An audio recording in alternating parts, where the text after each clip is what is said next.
Hello વિદ્યાર્થી મિત્રો, મારી YouTube channel intellectual talks with Anita મૈડામાં આપ સૌનું ફરીથી હાર્દિક સ્વાગત છે.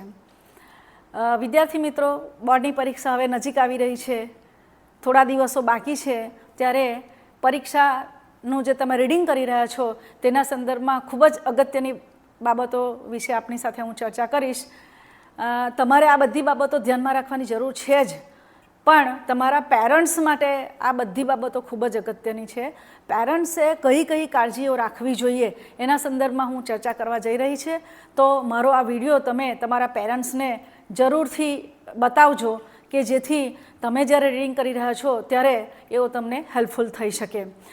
તો અહીંયા આગળ આપણે આજે પરીક્ષાલક્ષી જે ધ્યાનમાં રાખવાની બાબતો છે એમાં આટલી જે બાબતો છે એના પર આપણે ફોકસ કરવાના છીએ.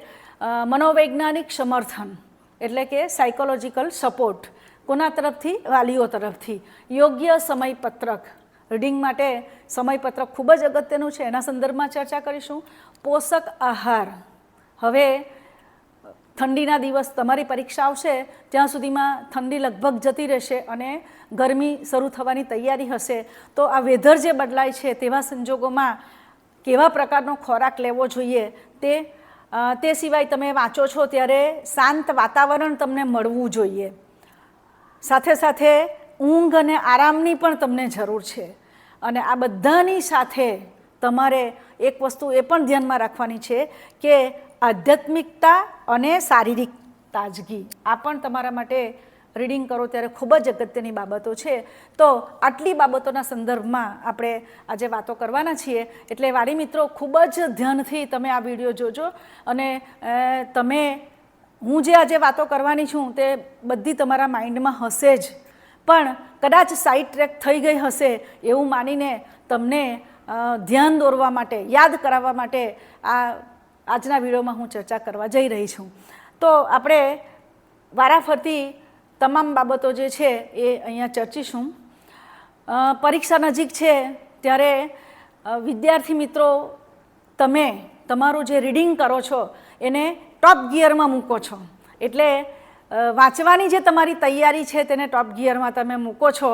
એની સાથે સાથે વાલીઓ જે છે, પેરેન્ટ્સ, એની અપેક્ષાઓનું જે એન્જિન છે એ પણ ચાલુ થઈ જાય છે. એમને અપેક્ષાઓ થવા મળે છે કે મારો દીકરો આટલું વાંચે અને બોર્ડની પરીક્ષાની અંદર ખૂબ સરસ માર્ક લઈને આવે, એવી એમને પોતાને ઈચ્છાઓ હોય છે. અને એ ઈચ્છાઓ અને એમની જે તમારા તરફની જે અપેક્ષાઓ છે એ અપેક્ષાઓને કારણે બાળકો પર કેવા પ્રકારનું અસર થાય છે એના વિશે વાલી મિત્રો તમે વિચારતા હોય છે, છતાં પણ આવું કરતા હોય છે. તો મારે વાલી મિત્રોને, પેરેન્ટ્સને એક જ સવાલ પૂછવાનો કે તમારા તરફથી જે આ ઈચ્છાઓ અને અપેક્ષાઓને લીધે બાળકો પર એની શું અસર પડે છે એ આપણે તે ઘડીએ ધ્યાનમાં નથી રાખતા. એટલે એ વસ્તુ આપણે ખૂબ જ ધ્યાનમાં રાખવાની જરૂર છે. તો આપણે બાળકોને મનોવૈજ્ઞાનિક સમર્થન કેવી રીતે આપી શકીએ, અથવા તો એમ કહી શકાય કે સાયકોલોજીકલ સપોર્ટ બાળકોને આપણે આપવો જોઈએ. કારણ કે હવે થોડા દિવસો બોર્ડની પરીક્ષાને બાકી છે ત્યારે બાળકો જે છે એકદમ લાગણીશીલ થઈ ગયા છે, ટેન્શનમાં છે. ગમે તેટલું હોશિયાર બાળક હશે તો પણ એના માઇન્ડમાં ટેન્શન આવશે. કારણ કે હોશિયાર બાળકો હશે તો તેની અપેક્ષા ઘણી વધારે હશે. એટલે બાળક જે સ્થિતિમાં છે તેના કરતાં પણ બાળકની પોતાની અને વાલીઓની અપેક્ષાઓ જે છે તેનું લેવલ ઊંચું હશે. એટલે તેવા સંજોગોની અંદર બાળકો જે છે એને જો વ્યવસ્થિત રીતે સાયકોલોજીકલ સપોર્ટ ન આપવામાં આવે તો કદાચ એ બધી જે લાગણીઓ છે તે લાગણીઓ સાથે પાર પાડવાનું વિદ્યાર્થીઓ માટે કદાચ કઠિન બની રહેશે અને એને કારણે એ પોતે ટેન્શનમાં આવી શકે. તો એના માટે સૌથી વધારે અગત્યનું શું છે? તો આત્મવિશ્વાસ વધારવો જરૂરી છે. બરાબર? એટલે સાયકોલોજીકલ સપોર્ટ તમે આપો, એના દ્વારા એનો આત્મવિશ્વાસ વધી શકે અને તમારે વધારવો જોઈએ. શું કરવું જોઈએ?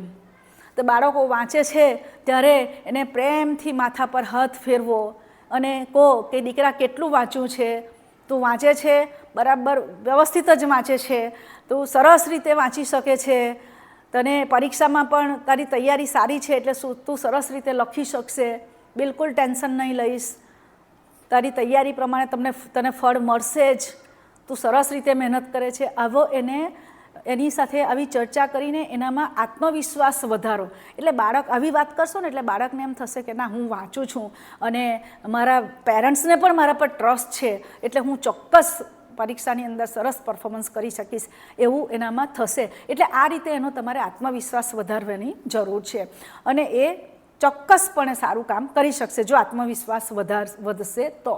એટલે અહીંયા આગળ આપણી જે અપેક્ષાઓ જે છે, આપણી જે ઈચ્છાઓ છે તેને સાઈડ પર મૂકો અને બાળકના લેવલ પર જઈને આપણે કામ કરવાનું છે. બરાબર છે? એની ચિંતા ઓછી કરો. બાળકને સતત એમ લાગ્યા કરે કે હું આટલું વાંચું છું, પરીક્ષામાં હું લખી શકીશ કે કેમ, મારું કેમ થશે, મારા માતા પિતાને, મારા પેરેન્ટ્સને મારા પર આટલી અપેક્ષા છે તો તે અપેક્ષામાં હું પાર પડીશ કે કેમ, આવી બધી ચિંતાઓ હોય છે એને. હું આટલો સિલેબસ વાંચી શકીશ કે કેમ, પરીક્ષાની અંદર બધું વાંચેલું યાદ આવશે કે કેમ, આ બધી વસ્તુઓ એના મગજમાં ઘર કરી ગઈ હોય છે એટલે એ ચિંતામાં હોય છે. તો વાલી મિત્રો, એવા વખતે તમારે તમારા બાળકને સપોર્ટ કરીને એને ચિંતા મુક્ત કરવાનો છે. નહીં કે તમે બાળકને, તમારા પોતાના બાળકને બીજા કોઈ પણ બાળક સાથે સરખામણી નહીં કરો.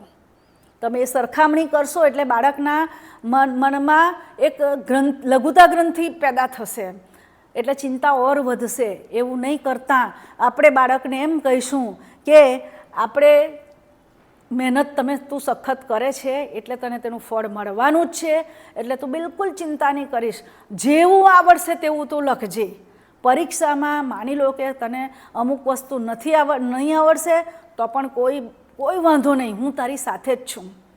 તારે જેટલું આવડશે તેવું, 1% કદાચ તું પરીક્ષામાં ઓછા ટકા લાવશે કે ફેલ થશે તો પણ તારે ગભરાવાની જરૂર નથી, અમે તારી સાથે જ છીએ. આ રીતે તમે જો એને સપોર્ટ કરશો તો એ પોતે ચિંતા મુક્ત થઈ જશે અને એનું પરફોર્મન્સ એ ખૂબ સારી રીતે આપી શકશે. એટલે કે સરસ રીતે વાંચન, હવે પછીનું જે રિવિઝનનું અત્યારે તૈયારીઓ બધાની ચાલતી હશે તો ખૂબ સરસ રીતે એ કરી શકશે અને એનું બેસ્ટ પરફોર્મન્સ એ આપી શકશે. બરાબર છે? એની સાથે સાથે એની હેલ્ધી માઇન્ડસેટ એનું થવું જોઈએ. એટલે એની માનસિકતા જે છે એ એકદમ સ્વસ્થ રહેવી જોઈએ. એટલે આમાં બાળકો જે છે એને આપણે આપણા બગીચાના ફૂલ ગણીને, ફૂલછોડ ગણીને એની જે માવજત આપણે કરીએ છીએ, માળીની જેમ એની માવજત જો કરવામાં આવશે તો એનું માનસિક સ્વાસ્થ્ય જે છે એ ખૂબ સારું રહેશે. અને માનસિક સ્વાસ્થ્ય સારું રહેશે તો એ ચોક્કસપણે પોતાની ખૂબ સારી તૈયારી કરી શકશે. બરાબર? સાથે સાથે ભાવનાત્મક સ્થિરતા પણ ખૂબ જરૂરી છે.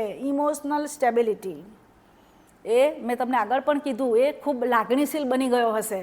જેમ જેમ પરીક્ષા આવે છે ને તેમ તેમ એ તૈયારી તો કરે છે, મહેનત પણ કરે છે, એને 1% કોન્ફિડન્સ પણ આવવા માંડે છે, પણ એના લાગણીઓનું જે એના મનમાં જે એ ચાલે છે ને એના લીધે એ શું છે, થોડોક ભાવુક થઈ ગયો હશે. તો તેવા સંજોગોમાં એને પોતાને, એનો મગજ જે છે તે સ્થિર રહે એના માટે તમે ભાવનાત્મક સ્થિરતા એને લાવવાની ખૂબ જરૂરી છે. એટલે એની લાગણીને તમે જાણો. બરાબર છે? અને એને એ લાગણીઓ જે છે એને સમર્થન મળી રહે, એને પોતાને માનસિક સ્વસ્થતા પ્રાપ્ત થાય એ રીતે તમે એને સપોર્ટ કરશો તો ખૂબ સરસ રીતે એ પોતે આગળ વધી શકશે. એ જ રીતે મોટિવેશન એટલે કે પ્રેરણાની પણ ખૂબ જરૂર છે.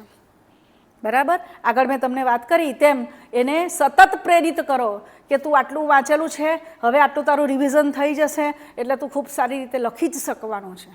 એટલે બાળકને આવી રીતે સતત તમે મોટિવેટ કરતા રહેશો તો એ ખૂબ સરસ રીતે પોતાનું પરફોર્મન્સ પરીક્ષાની અંદર આપી શકશે. એટલે આ રીતે તમે માનસિક સપોર્ટ જો એને વ્યવસ્થિત રીતે આપશો તો અત્યારે જે એનું વાંચન છે, રીડિંગ જે ચાલે છે એ રીડિંગમાં એ ખૂબ સારી રીતે સ્વસ્થ મને વાંચી શકશે. બરાબર? અને સ્વસ્થ મને વાંચશે એટલે વાંચેલું એને વ્યવસ્થિત યાદ રહી જશે અને વ્યવસ્થિત યાદ રહેશે એટલે પરીક્ષાની અંદર એ પોતે શું ખૂબ સરસ રીતે પોતાનું પરફોર્મન્સ આપી શકશે. આગળ વધીએ. બીજો આપણો મુદ્દો છે યોગ્ય સમયપત્રક. પરીક્ષા માટેનું સમયપત્રક જો યોગ્ય બનાવ્યું હશે, વાંચવા માટેનું, અત્યારે જે રીડિંગ કરો છો એ માટેનું સમયપત્રક જો યોગ્ય હશે તો તેનાથી ઘણા બધા ફાયદા થશે. મિત્રો, મેં તમને યાદ હોય તો, અથવા તમે મારો આગળનો વિડીયો જોયો હોય, નહીં જોયો હોય તો જોઈ લેજો. વાંચન માટેનું પરફેક્ટ ડે ટુ ડે વાંચન અને આખા અઠવાડિયાનું વાંચન, કેટલા કલાક, કયા સબ્જેક્ટને કેવી રીતે વાંચવો, આ દરેક બાબતો જે છે તે ઝીણવટપૂર્વક એમાં મેં સમાવીને તમને વિડીયો આપ્યો છે. એટલે હવે સમયપત્રક તમારી પાસે રેડી છે, બરાબર. એટલે પેરેન્ટ્સ મારી એટલી જ વિનંતી છે કે યોગ્ય સમયપત્રક તમારી પાસે છે, એ સમયપત્રકને એ ફોલો કરીને વાંચશે તો એનાથી એને ઘણા બધા ફાયદાઓ છે. જો સમયપત્રક પ્રમાણે વાંચે છે કે નહીં એની કાળજી રાખવાનું કામ પેરેન્ટ્સ આપ સૌનું છે. એટલે મારી તમને નમ્ર વિનંતી છે કે તમે બાળકને એ પોતે વ્યવસ્થિત રીતે સમયપત્રક પ્રમાણે વાંચે એ માટે એને પ્રોત્સાહિત કરતા રહો. એ માટે તમે ધ્યાન રાખો, કાળજી રાખો કે કયો સબ્જેક્ટ કયા સમયે વાંચવાનો છે, કેટલા સમય માટે વાંચવાનો છે, એ બધી કાળજી પેરેન્ટ્સ તમે લેશો તો બાળકને એક હૂંફ મળશે અને એને એમ પણ થશે કે મારા પેરેન્ટ્સ જે છે તે મારી કાળજી રાખે છે અને સાથે સાથે સમયપત્રક પ્રમાણે એ વાંચશે પણ ખરો. એનાથી શું ફાયદા થાય છે? તો એક તો સમય વ્યવસ્થાપન થાય છે, એટલે કે ટાઈમ મેનેજમેન્ટ. કેવી રીતે? તો કયો સબ્જેક્ટ આખા દિવસ દરમિયાન, જો ટાઈમ ટેબલ એ શું છે કે બાળકનું વાંચવાની જે દિનચર્યા છે તેનું એક માળખું છે. સમયપત્રક ટાઈમ ટેબલ એ શું છે? રીડિંગ ટાઈમ ટેબલ એ બાળકની આખા દિવસની જે દિનચર્યા છે, શેના માટેની? વાંચવા માટેની. તો એ દિનચર્યાનું આખું માળખું જે છે એ કોણ આપે છે? ટાઈમ ટેબલ, સમયપત્રક આપે છે, બરાબર છે.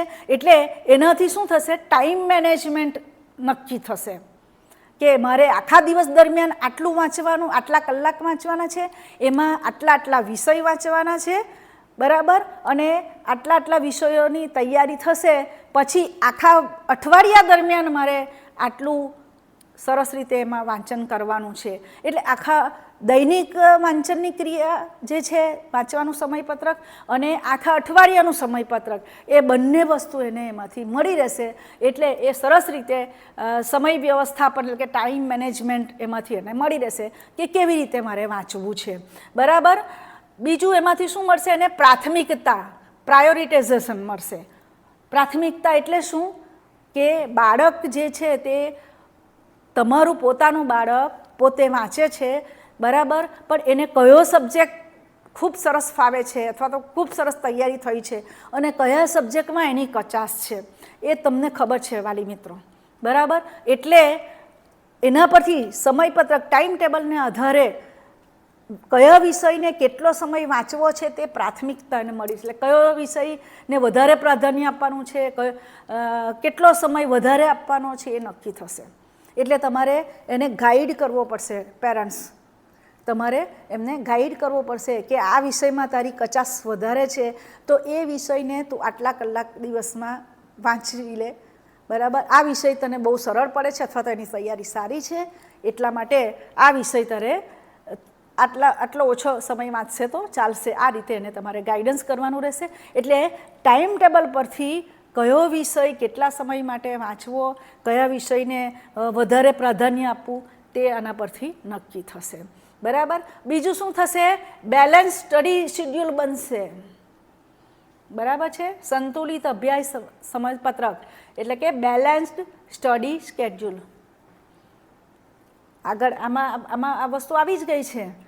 આખું જે તમે અભ્યાસ કરે છે, બાળકો વાંચે છે, બરાબર, એની અંદર કયા વિષયને કેટલો સમય વાંચવાનો તે આખું બધું બેલેન્સ રીતે નક્કી થઈ જાય છે.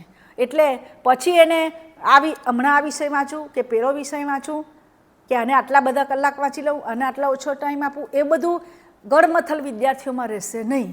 એની પાસે રેડી છે ટાઈમ ટેબલ, એટલે એ પ્રમાણે એ વ્યવસ્થિત રીતે વાંચી શકશે. ટાઈમ ટેબલ જો નક્કી થશે તો એનો જે સ્ટ્રેસ છે એ સ્ટ્રેસ લેવલ રિડ્યુસ થશે, એટલે કે તણાવમાં ઘટાડો થશે. યોગ્ય ટાઈમ ટેબલ પ્રમાણે એ પોતે સ્ટડી કરે છે, બરાબર, એવું તમારે એને ગાઈડન્સ આપવાનું છે. અને એનાથી શું થશે કે એને જે વાંચવા માટેનો સ્ટ્રેસ છે તે ઓછો થશે. સમયે સમયે તમે એને ધ્યાન દોરતા રહો કે ચાલો 1 કલાક તે મેથ્સ વાંચ્યું છે, મેથ્સની તૈયારી કરી છે, હવે તારે એના પછી એક ઇઝી વિષય દાખલા તરીકે ગુજરાતી વાંચવાનું છે તો તે તું વાંચ, બરાબર. એના પછી તારે સાયન્સ પકડવાનું છે. તો આ રીતે ગાઈડન્સ આપતા રહો એટલે એનો સ્ટ્રેસ લેવલ જે છે તે કેવો થશે, રિડ્યુસ થશે, બરાબર છે. અને સાથે સાથે શું થશે, સુસંગતતા આવશે. એટલે એ પોતે જે વાંચે છે ને એ વાંચવાની જે એનું આખું સવારથી સાંજ સુધીનું શેડ્યુલ જે છે એ શેડ્યુલની અંદર એ પોતે એ ઢળમાં ઢળાઈ જશે કે આટલાથી આટલા કલાક વાંચવાનું છે, પછી બ્રેક છે, એના માટેનો લંચનો બ્રેક છે, ડિનરનો બ્રેક છે, આ બધું વ્યવસ્થિત રીતે ટાઈમ ટેબલમાં આવ્યું હશે. એટલે આખી જે આ સુસંગતતા છે એના લીધે એક પ્રકારની એનામાં બાળક જે છે એ પોતે વ્યવસ્થિત રીતે એ ઢાંચાની અંદર ઢળાઈ જશે. એટલે ખૂબ સરસ રીતે પોતે વાંચન કરી શકશે. અને સૌથી અગત્યનું ગોલ સેટિંગ. એણે જે ગોલ સેટિંગ કર્યું હશે કે મારે આટલા ટકા લાવવા છે, બરાબર છે, તો એટલા ટકા લાવવાના છે એના માટેનું તમે આજે સમયપત્રક પ્રમાણે વંચાવશો એટલે એનું ગોલ સેટિંગ જે છે એ ગોલ સેટિંગ એનું પરફેક્ટ રહેશે કે મારે આ વિષયમાં આટલા માર્ક્સ લાવવાના છે એટલે આ પ્રમાણે મારે તૈયારી કરવાની છે અથવા તો આટલા ટકા લાવવા છે.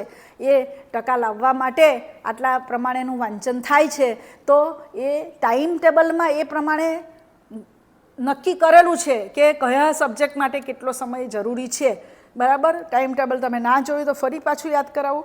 તમે અગાઉ મેં ટાઈમ ટેબલ મૂક્યું છે, એ ટાઈમ ટેબલ પ્રમાણે તમે જોજો તો વ્યવસ્થિત રીતે એમાં ખ્યાલ આવશે. એટલે ટૂંકમાં સમયપત્રક યોગ્ય છે તો એનું ગોલ સેટિંગ જે છે એ પણ ચોક્કસ સફળ થશે જ, બરાબર. એટલે વાલી મિત્રો, ટાઈમ ટેબલ જો વ્યવસ્થિત હશે અને ટાઈમ ટેબલ મેં જે આપ્યું છે તેને જો તમે ફોલો કરશો અને સાથે સાથે તમે કાળજી રાખશો પેરેન્ટ્સ, તો વિદ્યાર્થીઓ જે છે એને આ બધા ફાયદાઓ થશે અને એ રીડિંગ જે કરે છે, વાંચે છે, બરાબર, એ ખૂબ સરસ રીતે પોતે વાંચી શકશે. આપણે આગળ જોઈએ તો પોષક આહાર.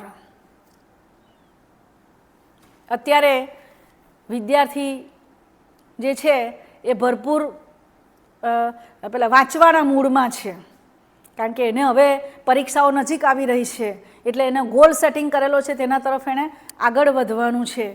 તેવા સંજોગોમાં એનું સ્વાસ્થ્ય સારું રહે એ માટે પોષક આહાર આપવો ખૂબ જરૂરી છે. એટલે પેરેન્ટ્સ અને તેમાં ખાસ કરીને મમ્મીઓને મારી વિનંતી છે કે યોગ્ય ખોરાક એમને આપવામાં આવે. ઘરનું બને ત્યાં સુધી ઘરનું જ ખાવાનું આપવાનું, રોટલી, દાળ, ભાત, શાક વગેરે, બરાબર. પ્રોટીનવાળો ખોરાક આપવાનો એને. નોનવેજ ખાતા હોય તો ઈંડા કે એવું પણ તમે આપી શકો. તો પ્રોટીનવાળો ખોરાક તમારે વધારે આપવાનો કે જેથી એનું જે એનર્જી લેવલ છે તે જળવાઈ રહે. બીજું, પોષક આહાર હશે તો એનું શરીરનું જે સ્વાસ્થ્ય છે તે સારું રહેશે અને એને કારણે એ પોતે સ્વસ્થ રહેશે તો એનું મન સ્વસ્થ રહેશે અને તો એ સરસ રીતે તૈયારી કરી શકશે. એટલે આહાર બને ત્યાં સુધી જો ફ્રૂટ જો એને પસંદ હોય તો ફ્રૂટ ખવડાવો, જ્યુસ આપો એને, પ્રવાહી ખોરાક હોય તો વધારે આપો. એટલે એને કારણે શું છે કે વિદ્યાર્થીની જે ડાયજેસ્ટ સિસ્ટમ છે તે પણ વ્યવસ્થિત રહેશે. એક જ સમયે ખૂબ વધારે પડતો ખોરાક આપવાને બદલે જમતી વખતે થોડું ઓછું ખાધા પછી ફરી પાછું એને નાસ્તો, બપોર પછી પણ નાસ્તો અથવા તો સવારના ટાઈમે પણ નાસ્તો આપવાનું રાખો.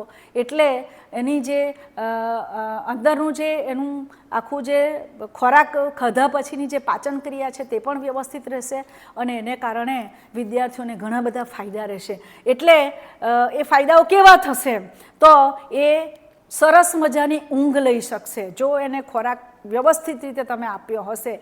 તળેલો, તીખો, તમતમતો એવો ખોરાક અત્યારે બંધ કરાવજો, બરાબર છે.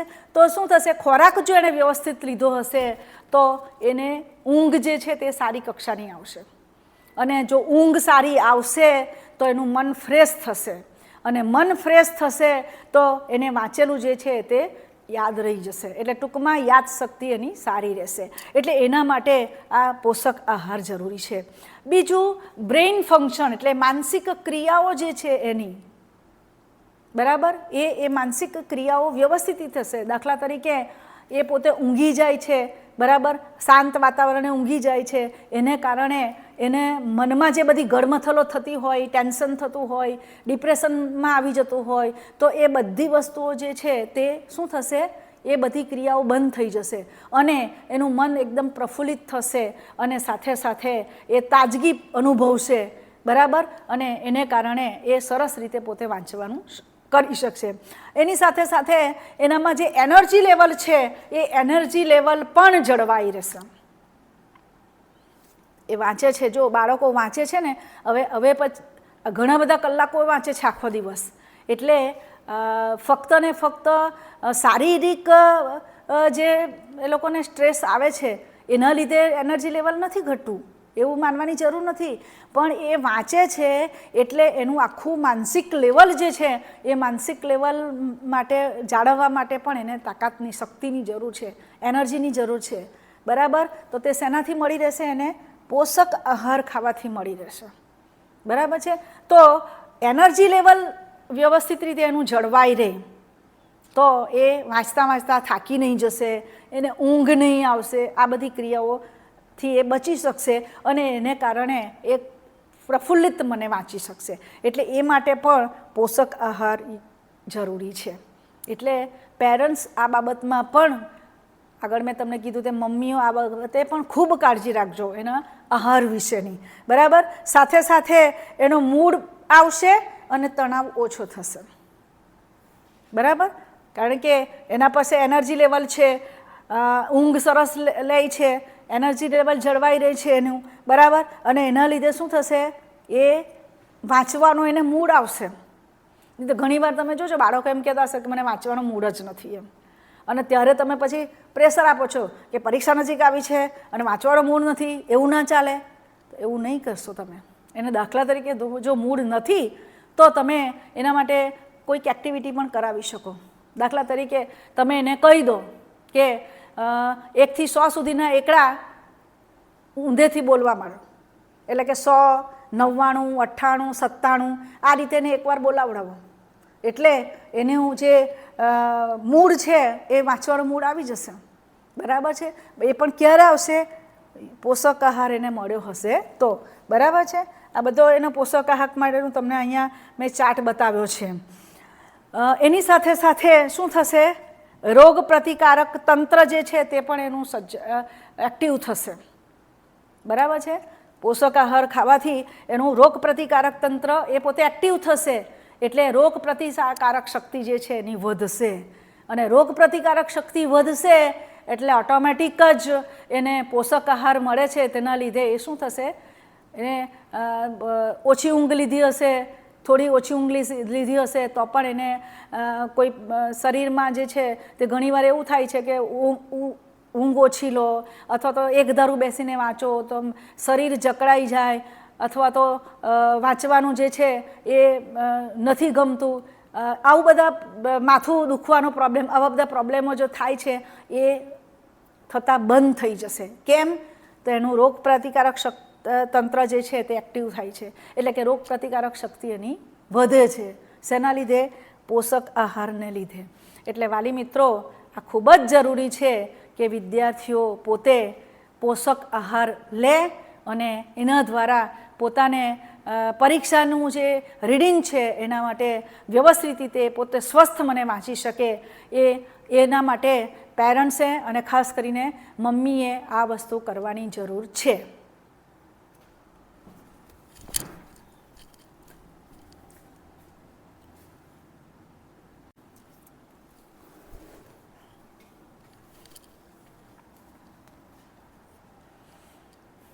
હવે આગળના ટોપિકની આપણે ચર્ચા કરીએ. શાંત વાતાવરણ. વિદ્યાર્થીઓ જ્યારે, બાળકો જ્યારે વાંચતા હોય ત્યારે એને શાંત વાતાવરણ મળી રહેવું ખૂબ જરૂરી છે.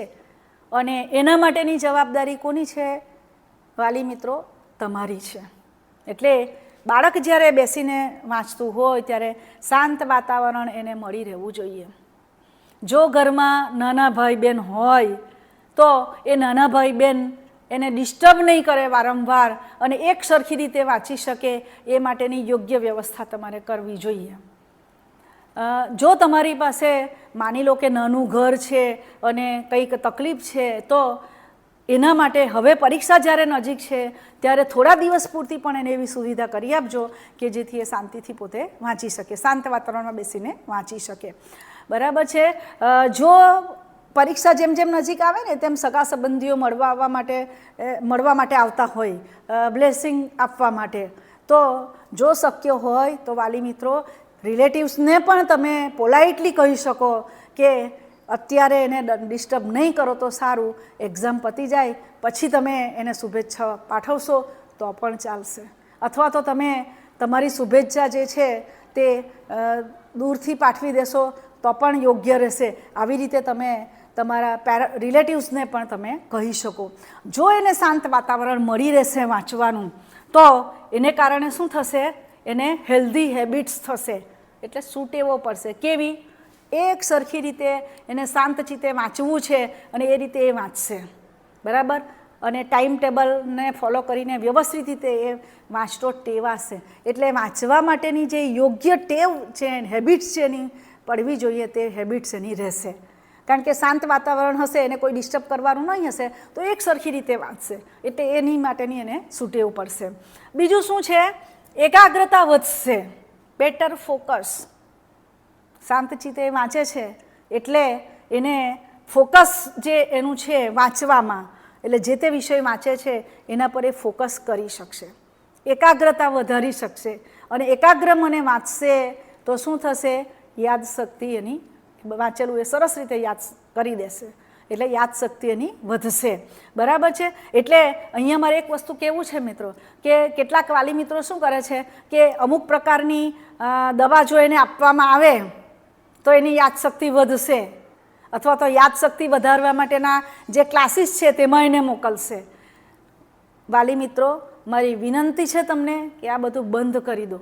એનાથી કોઈ પણ સંજોગોમાં યાદશક્તિ વધતી નથી.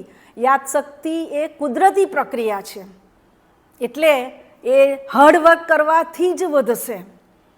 હાર્ડવર્ક એટલે અહીંયા વિદ્યાર્થીઓ માટે વાંચન વ્યવસ્થિત રીતે એકાગ્રતાથી વધારે વાંચશે તો એની યાદશક્તિ જે છે તે વધશે. એટલે આ વસ્તુ તમારે ખાસ ધ્યાનમાં રાખવાની છે. સાથે સાથે શું થશે? તણાવમાં ઘટાડો થશે. જો શાંત વાતાવરણમાં વાંચતો રહેશે, એને કોઈ ડિસ્ટર્બ નહીં કરશે, એટલે એક સરખી રીતે એકાગ્રતા પણ એ પોતે વાંચશે, અને એકાગ્રતાથી વાંચશે એટલે એને યાદ રહેશે. એ વાંચે ને પછી એમ યાદ કરે કે મને યાદ રહ્યું કે નહીં. ઘણાને આવી ટેવ હોય છે. બરાબર? એટલે એને પેલું એકાગ્રતાથી વાંચેલું હશે શાંત વાતાવરણમાં, એટલે ધ્યાન યાદ આવશે, એટલે શું થશે? એનું ટેન્શન દૂર થશે કે હા હું વાંચું છું તે મને યાદ રહે છે. બરાબર? તો એ રીતે શું થશે? એના તણાવમાં ઘટાડો થશે. ત્યાર પછી પ્રોડક્ટિવ સ્ટડી સેશન્સ થશે, એટલે કે અસરકારક અભ્યાસ સમયગાળો. બરાબર? એ શાંત વાતાવરણમાં એકાગ્રતાથી એ પોતે વાંચશે, એટલે એનો જે વાંચવાનો જે સમયગાળો છે, અભ્યાસનો સમયગાળો એટલે વાંચવાનો જે સમયગાળો છે, એ સમયગાળામાં વાંચેલું જે છે યાદ રહી જશે, એટલે એ સમયગાળો અસરકારક નીવડશે. વાંચેલું યાદ રહી જાય છે, એટલે એટલો ટાઈમ જે વાંચે છે શાંત વાતાવરણમાં એકાગ્રતાથી વાંચે છે, ટેન્શન ફ્રી રહીને વાંચે છે. બરાબર? અને એના લીધે એ જે વાંચેલું એને યાદ રહે છે, એટલે એ વાંચેલું યાદ રહે છે એનો અર્થ કે એણે જે વાંચેલું છે, એણે જે અભ્યાસ કર્યો છે તે અસરકારક રહ્યો છે, એવું આપણે કહી શકીએ. અને છેલ્લું છે ઇમોશનલ સપોર્ટ. ફરી પાછું અહીંયા આવ્યું છે ભાવનાત્મક સપોર્ટ. કેવી રીતે તમે આપી શકો? તો તમારું બાળક વાંચે છે ત્યારે ત્યાં આગળ તમે પણ હાજર રહો, એટલે બાળકને એમ લાગશે ના મારી સાથે કોઈક છે, મારી સાથે મમ્મી છે, મારી સાથે પપ્પા છે, એમ એને લાગશે, એટલે એને સપોર્ટ મળશે, માનસિક સપોર્ટ મળશે. બરાબર? ભાવનાત્મક સપોર્ટ મળશે.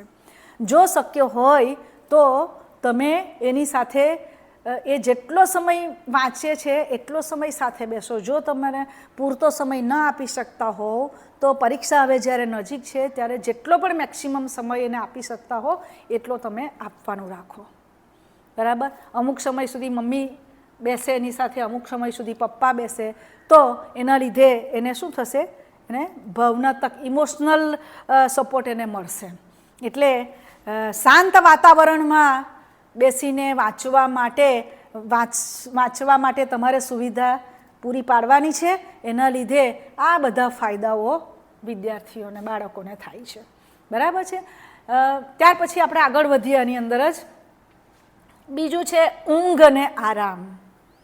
વિદ્યાર્થીઓને તમે સપોર્ટ કરો છો, બરાબર, એનો આત્મવિશ્વાસ વધારો છો, એનું ટેન્શન દૂર કરવાનો પ્રયત્ન કરો છો, બરાબર, પોષક આહાર પણ આપો છો, પણ એ બધાની સાથે એને પૂરતી ઊંઘ અને આરામ, આ બે વસ્તુની ખાસ જરૂર છે. એને નક્કી કરી નાખો. અત્યારે પરીક્ષા હવે નજીક છે, બરાબર, થોડા દિવસો બાકી રહ્યા છે, ત્યારે મિનિમમ 6 કલાકની ઊંઘ એમણે લેવી પડશે. આમ તો જનરલી શું હોય છે કે સ્વસ્થ શરીર, આપણું માનસિક સ્વાસ્થ્ય સારું રહે, શરીરનું સ્વાસ્થ્ય સારું રહે, એના માટે સાયકોલોજીકલ વાત કરીએ તો 8 કલાકની ઊંઘ જરૂરી છે.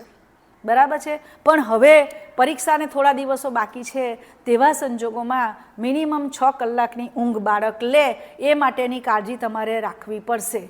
પેરેન્ટ્સને મારી આ ખાસ વિનંતી છે કે આ પણ ધ્યાનમાં રાખજો કે એ લોકો વ્યવસ્થિત રીતે ઊંઘે. બીજું, એ લોકો ઊંઘી ગયા પછી એ લોકો આટલાથી આટલા સમયમાં એમણે ઊંઘવું છે, બરાબર છે, તો એની ઊંઘનો સમય પૂરો થાય એટલે પેરેન્ટ્સે પોતે એને ઉઠાડવાનું, એને ફ્રેશ થાય તે માટે એને મદદ કરવાની. બરાબર.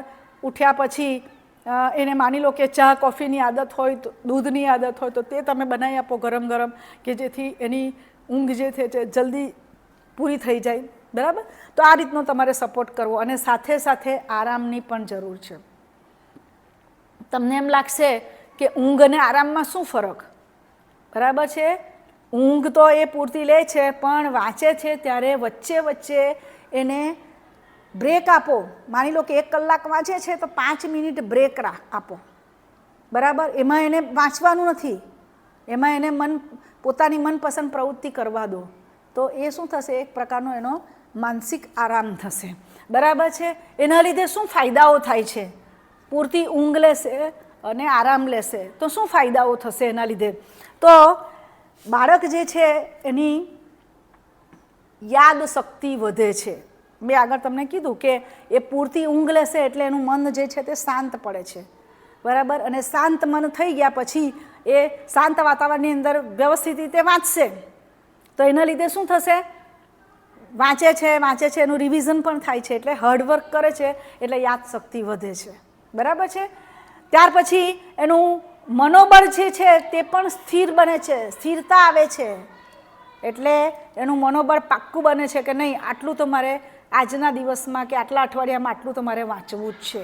એટલે એ દ્રઢ મનોબળ કરશે અને એના દ્વારા એ પોતે વ્યવસ્થિત રીતે દ્રઢ મનોબળથી ધારેલું જે વાંચવાનું છે તે વાંચી શકશે. બરાબર. સાથે સાથે શારીરિક સ્વાસ્થ્ય પણ એનું સુધરશે, કારણ કે પૂરતી ઊંઘ લેશે, આરામ કરશે એટલે શારીરિક સ્વાસ્થ્ય ઓટોમેટિક એનું વધશે. સાથે સાથે કાર્યક્ષમતામાં વધારો થશે. બરાબર.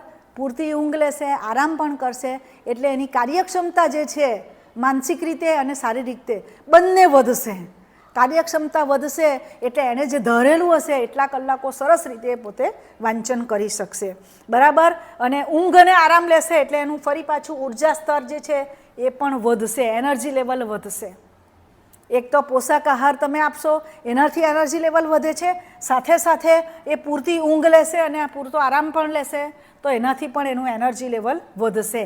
અને એનર્જી લેવલ વધશે તો એ ખૂબ સરસ રીતે પોતે વાંચન કરી શકશે. અને માનસિક કાર્ય, એની જે કોગ્નિટિવ ફંક્શન જે છે એ પણ શું થશે, વધશે. એટલે એની વિચારવાની શક્તિ વધશે. બરાબર છે. યાદ રાખવાની શક્તિ પણ વધશે, વધારે વાંચવાની ક્ષમતા એની વધશે. તો આ બધું જે છે તે એમાં વધારો થશે. શેના લીધે? ઊંઘ અને આરામ વ્યવસ્થિત હશે તો. એટલે વાલી મિત્રો, એને પૂરતી ઊંઘ મળી રહે તે માટેની કાળજી તમારે રાખવી પડશે અને વચ્ચે વચ્ચે આરામ પણ મળી રહે એ માટે પણ તમારે પ્રયત્ન કરવા પડશે. આગળ જોઈએ આપણે આધ્યાત્મિકતા અને શારીરિક તાજગી. વાંચવાની સાથે સાથે એ વ્યવસ્થિત રીતે વાંચન કરી શકે તે માટે તમારે કાળજી લેવાની છે. તેમાં આ બે બાબતો પણ ખૂબ અગત્યની છે. બરાબર? આધ્યાત્મિકતા એટલે તમે એને એવી ટેવ પાડો કે સવારે ઉઠીને વધારે તો કંઈક વધારેનો ટાઈમ આપો તો પણ 5 મિનિટ માટે પ્રેયર, પ્રાર્થના કરે. જે ભગવાનને તમે માનતા હો, ભગવાન, અલ્લાહ, ઈસુ, જેને પણ, જે ધર્મમાં જેને પણ માનતા હો એના પ્રત્યે તમે એના સંદર્ભમાં તમે એની પાસે પ્રાર્થના કરવાની ટેવ પાડો. એનાથી શું થશે? એનો માનસિક શાંતિ મળશે. પ્રાર્થના કરવાથી માનસિક સપોર્ટ પણ મળશે. બરાબર છે? એને મેડિટેશન, ધ્યાન કરાવો. ફક્ત 1 કે 2 મિનિટ ધ્યાન કરાવવાનું. આમ પણ શાળાઓની અંદર ધ્યાન કેવી રીતે કરવું એ લોકોને શીખવાડવામાં આવતું હોય છે. એટલે અને તમને પણ વાલી મિત્રો ખબર છે કે ધ્યાન કેવી રીતે કરાવવું. તો આ પણ તમે હેબિટ પાડો એને કે સવારે ઉઠીને અથવા તો વાંચતા વાંચતા વચ્ચે કોઈક એવો સમયગાળો 5 મિનિટનો લેશો તેની અંદર એને ધ્યાન કરાવો. બરાબર છે? સાથે સાથે યોગ પણ કરાવો. યોગા આ પણ ખૂબ જ જરૂરી છે. યોગા કરવાથી શારીરિક સ્વાસ્થ્ય તો સારું રહે જ છે પણ માનસિક સ્વાસ્થ્ય પણ સારું રહે છે. એટલે એને આ પણ વધારે નથી કરાવવાની જરૂર તમારે. ફક્ત 5 મિનિટ તમે યોગા કરાવો. બરાબર? એટલે આધ્યાત્મિકતા તરફ એમને વાળશો તો શું થશે કે એ જે એનું મનોબળ જે છે તે પાક્કું બનશે. એ દૃઢ નિશ્ચય કરી શકશે, પ્રફુલ્લિત રહેશે માનસિક અને શારીરિક બંને રીતે. તો ખૂબ સરસ રીતે વાંચી શકશે. બીજું, તમે એને ભાવનાત્મક, આગળ આપણે વાત કરી કે ભાવનાત્મક સપોર્ટ કરવાનો કેવી રીતે. તો એ જ્યારે વાંચે છે ત્યારે તમે હાજર રહો છો તો તમે પણ તમારા જે પણ એમાં માનતા હો, જે પણ ધર્મમાં માનતા હો તે ધર્મના સંદર્ભમાં તમે એવું કંઈક વાંચન કરો. જો હિન્દુ ધર્મ હોય તો ગાયત્રી મંત્ર બોલો મનમાં. વિદ્યાર્થીને પોતાને સંભળાવવું નહીં જોઈએ. ગાયત્રી મંત્ર બોલો અથવા એવું ધર્મનું પુસ્તક કોઈ વાંચો. બરાબર? બીજા ધર્મ, કોઈ પણ ધર્મવાળા હોય તો પોતાના ધર્મના સંદર્ભમાં કોઈ પુસ્તક વાંચો. તો શું થશે? એની પોઝિટિવ ઇફેક્ટ આવશે. બાળક વાંચતું હશે ત્યાં આગળ પોઝિટિવ ઇફેક્ટ આવશે અને એને કારણે બાળકને પણ એવા પોઝિટિવ વેવ્સ મળશે અને એના કારણે એ પ્રફુલ્લિત રહેશે અને સરસ રીતે વાંચન કરી શકશે. યાદશક્તિ પણ એની વધશે. બરાબર છે? સાથે સાથે શારીરિક તાજગી પણ ખૂબ જરૂરી છે. તો શારીરિક તાજગી માટે શું કરવું જોઈએ? બાળકો કેવી રીતે શારીરિક તાજગી મેળવી શકે? તો વચ્ચે જ્યારે તમે સમયપત્રકમાં, ટાઈમ ટેબલમાં આપણે નક્કી કરેલું છે કે 5-5 મિનિટની બ્રેક આપેલી છે. 1-1 કલાક વાંચે એટલે 5-5 મિનિટની બ્રેક. બરાબર છે? તો તેની અંદર એને મનગમતી સ્પોર્ટ્સ રમત રમવા કહો. બરાબર છે? પોતે સિંગલ રમત પણ રમી શકે અથવા તો આજુબાજુ ફ્રેન્ડ્સ રહેતા હોય તો તેની સાથે પણ સાંજના સમયે રમી શકે. બરાબર? કોઈ બાળકને કસરત રમવાનું તો બધાને ગમે છે પણ કોઈ બાળક એવું હોય છે કે જેને કસરત કરવું નથી ગમતું. તો એને ટેવ પાડો. ખાલી એમ આળસ એની ખંખેરાઈ જાય અને તાજગી આવી જાય એના માટે કોઈ પણ પ્રકારની એક્સરસાઇઝ એને કરાવો. એને સમજાવો. બળજબરી ઠોકી નહીં નાખો કે ના તું આ એક્સરસાઇઝ હમણાં કર જ. એવું નહીં. તને આ વસ્તુ તું કરશે તો તને એકદમ ફ્રેશ થઈ જશે. એટલા માટે કરે તો સારું એમ કરીને એ ચોક્કસ સમજશે તમારા સમજાવવાથી. એટલે વાલી મિત્રો, આ ખૂબ જ અગત્યનું છે. બરાબર? કસરત પછી કોઈક બાળકને મ્યુઝિક સાંભળવું બહુ ગમતું હોય તો એને 5 મિનિટ માટે મ્યુઝિક જોવા માટે મ્યુઝિક સાંભળવાનું કહો. બરાબર? તો એનાથી પણ એ ફ્રેશ થઈ જશે. અને આ જે છે વોકિંગ, ચાલવાનું, બરાબર, એ હંમેશા એની પાસે કરાવો. ઇવન ઘણા બાળકોને એવું હોય છે કે ચાલતા ચાલતા વાંચે છે તો એ પણ એ તાજગીપૂર્વક વાંચી શકશે. બરાબર છે? અથવા તો વચ્ચે બ્રેક લેવો છો 5 મિનિટની 2 વિષયની વચ્ચે, તો ત્યારે પોતાના રૂમની અંદર કે ઘરની બહાર થોડું ઘણું આમ ચાલી લે. એવી રીતે એને ટેવ પાડો તો આ બધી વસ્તુઓ જે છે એના લીધે એ પોતે શું થશે, તાજગી અનુભવશે, પ્લસ આધ્યાત્મિકતાને લીધે પોઝિટિવ વેવ્સ આવશે અને એના કારણે એ વાંચવા માટે પ્રફુલ્લિત બનશે. બરાબર છે. તો વાલી મિત્રો, આ દરેક વસ્તુ જે છે એ તમારે ખૂબ કાળજીપૂર્વક, ધ્યાનપૂર્વક બાળકોને વ્યવસ્થિત રીતે સાયકોલોજીકલ સપોર્ટ મળી રહે, એ પોતે વ્યવસ્થિત ઊંઘી શકે, સમયપત્રક મુજબ વાંચી શકે, બરાબર, યોગ્ય એને તમે પોષક આહાર આપી શકો, સાથે એ તાજું રહે, બાળક તાજગીપૂર્વક વાંચી શકે એના માટે એક્ટિવિટી પણ કરાવી શકો. બરાબર છે. આધ્યાત્મિકતાનો ઉપયોગ કરો. આ બધી વસ્તુ બાળકો માટે તમારે કરવાની છે. અત્યારે હવે થોડા દિવસો જ્યારે બાકી છે ત્યારે ફક્ત ને ફક્ત બોર્ડની પરીક્ષા આપતું તમારું બાળક છે એના પર તમે ધ્યાન વધારે કેન્દ્રિત કરો અને તમારા બાળકને ખૂબ સરસ રીતે સપોર્ટ કરીને એને ધારેલું પરિણામ એ લાવી શકે એ માટે તમે તૈયાર કરો. એ માટે એ પોતે વ્યવસ્થિત રીતે વાંચી શકે એવી તમે એને સપોર્ટ કરશો તો ચોક્કસપણે હું કહું છું કે તમારું બાળક ખૂબ સરસ રીતે તૈયારી કરશે અને તમે ધાર્યું ન હોય એના કરતાં પણ સારું પરિણામ એ બોર્ડની પરીક્ષામાં લાવીને તમે બતાવશે. તો આ મારો વિડીયો જે છે તે તમને ગમ્યો હોય તો એને લાઈક કરજો, શેર કરજો અને હા, મારી ચેનલને સબસ્ક્રાઈબ કરવાનું ભૂલશો નહીં. નમસ્તે.